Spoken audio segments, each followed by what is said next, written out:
மனைவி வேற ரூம்ல படுத்துக்கிறாங்க, நான் வேற ரூம்ல படுத்துக்கிறேன்.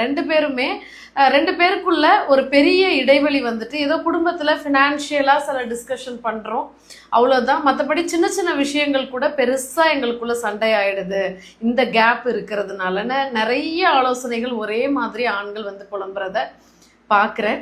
ஸோ இதுக்கு முக்கியமாக நான் சொல்ல வேண்டியது பெண்களுக்கும் சரி ஆண்களுக்கும் சரி. பெண்களுமே என்னென்னா ஹஸ்பண்டுக்கு முன்ன இருந்த சக்தி அவருக்கு இல்லை, எதுக்காக அவரை டிஸ்டர்ப் பண்ணிக்கிட்டு கொஞ்சம் கேப்பு மெயின்டைன் பண்ணுவோம் அப்படின்னு பெண்களுமே அப்படியே மாறிடுறாங்க.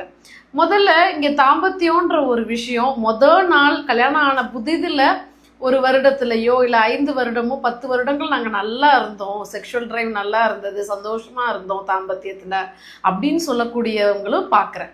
ஸோ அதுக்கப்புறம் தான் குறையுது. இங்கே 2 பேருமே புரிஞ்சுக்கணும். ஸோ தாம்பத்தியன்றது கட்டிலில் இணையக்கூடிய விஷயம், கணவன் மனைவியாக இணையக்கூடிய உடல் ரீதியாக இணையக்கூடிய விஷயம் மட்டுமே தாம்பத்தியன்ற ஒரு மனதுக்குள்ளே நம்ம ஃபிக்ஸ் பண்ணி வச்சுருக்கோம். ஆக்சுவலி கல்யாணம் ஆன புதிதில் நல்லா தான் இருக்காங்க, 10 வருடம் கூட நல்லா தான் இருக்காங்க.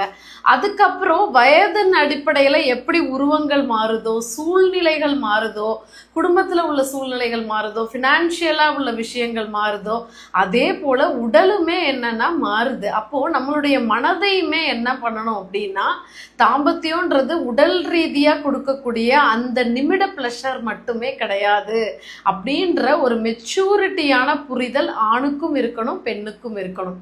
அப்போ கணவன் இவ்வளோ நாள் அந்த ஹாப்பினஸை நமக்கு கொடுத்தாரு, அதுக்காக வேற வேற ரூம்ல படுக்கிறன்ற கல்ச்சர், நீ ஒரு ரூம்ல படுத்துக்கோ நான் ஒரு ரூம்ல படுத்துக்கிறேன், கணவன் மனைவியா ஒரு சொசைட்டிக்கு முன்னாடி நம்ம இருந்துப்போம் அப்படின்ற ஒரு கல்ச்சர் வளர்ந்துட்டே இருக்கு.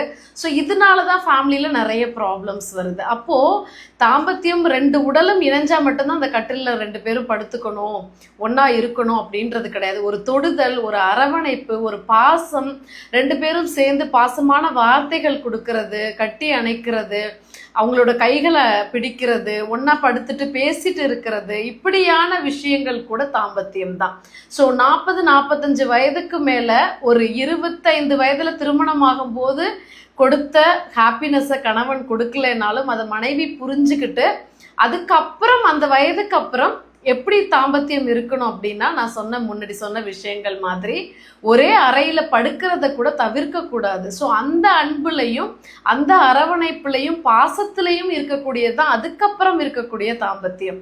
ஸோ இந்த புரிதல் இருந்தது அப்படின்னா கண்டிப்பாக உடல் சுகத்தினால மட்டுமே ஒரு தாம்பத்தியம் வந்து கணவன் மனைவிக்குள்ள சுகமானதாகவும் சந்தோஷமானதாகவும் இருக்காது. அதை தாண்டியும் இந்த மாதிரியான விஷயங்கள்